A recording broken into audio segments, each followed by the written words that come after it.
अस्सलाम वालेकुम रहमतुल्लाहि व बरकातुहू। बहुत ही अफसोस के साथ कहना पड़ता है कि सर मुनव्वर जमा साहब को रिलीजियस सेंटिमेंट्स हर्ट करने के मामले में हैदराबाद पुलिस ने गिरफ्तार कर लिया है। 3 दिन पहले मुनव्वर जमा साहब के ऊपर एक FIR दर्ज कराई गई थी। मुनव्वर जमा साहब ने हिंदुओं के खिलाफ लोगों को भड़काया, जिसकी वजह से दंगे के आसार हो सकते थे। तो उस मामले में मुनव्वर जमा साहब को गिरफ्तार कर लिया है। आप मुनव्वर जमा साहब को तो जानते ही होंगे, मुझे बताने की ज़रूरत नहीं है। मुनव्वर जमा साहब एक हिंदुस्तान के जाने माने मोटिवेशनल स्पीकर हैं। ये हमारे नौजवानों की आवाज़ उठाते रहते हैं। मुनव्वर जमा साहब को बिल्कुल मुफ्ती सलमान अज़हरी की तरह गिरफ्तार किया है। मुफ्ती सलमान अज़हरी साहब का भी कोई गुनाह नहीं था, फर्जी गिरफ्तार किया था। सुप्रीम कोर्ट ने उनको छोड़ा तो यही कहा कि इनको फर्जी गिरफ्तार किया है, हालांकि इनको छोड़ दिया जाए।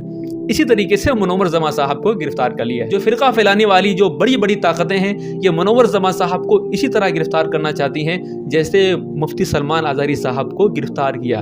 लेकिन जो गुनाह करते हैं, जो भड़काऊ बयान देते हैं, जो एक दूसरे में लड़ाने की कोशिश करते हैं, ये तो बाहर टहलते हैं। जैसे नरसिंहानंद हैं, जैसे खैराबाद का बाबा है, जैसे हैदराबाद के और बहुत सारे हैं, मैं यहाँ पर नाम नहीं लूँगा। इनको खुला छोड़ दिया जा रहा है, लेकिन बेगुनाहों को जेल में डाला जा रहा है। बहुत हमारे ऐसे सेकुलर माइंड रखने वाले लोग ये कह सकते हैं हाँ गुनाह किया है तो इनको जेल में डाला गया। नहीं, ऐसा नहीं है। इस बेस के ऊपर डाला गया है कि ये मुसलमान हैं, ये हक बात करते हैं, ये सच के साथ खड़े रहते हैं, इसलिए इनको गिरफ्तार किया है। सर मुनव्वर जमा साहब को मैं पर्सनली फॉलो करता हूँ। मैं मुनव्वर जमा साहब की गिरफ्तारी पर एक शेर बोलना चाहता हूँ। लश्कर भी तुम्हारा है, सरदार भी तुम्हारा है, तुम झूठ को सच लिख दो, अखबार तुम्हारा है। हम इसकी शिकायत करते तो कहाँ करते, किससे करते, क्योंकि ये पुलिस भी तुम्हारी है, गवर्नर भी तुम्हारा है। मुसलमानों, मुनव्वर जमा साहब को जो गिरफ्तार किया है ना, मुफ्ती सलमान अज़हरी साहब को जो गिरफ्तार किया गया था ना, ये एक बात का इशारा करता है कि ये हमारे और आपके लिए इम्तिहान की घड़ी है।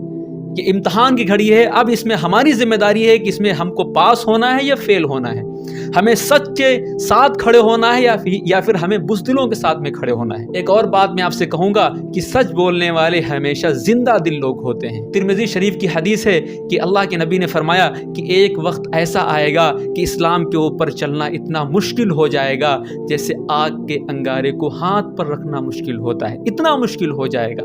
और यही घड़ी चल रही है, यही इम्तिहान की घड़ी है। फिर कुरान में अल्लाह रब्बुल इज़्ज़त क्या फरमाता है, वतिलकल अय्यामु नुदाविलुहा बैनन नास। ये ज़माना हमारे और आपके दरमियान बदलता रहता है, कभी उनका वक्त है तो कभी हमारा वक्त होगा।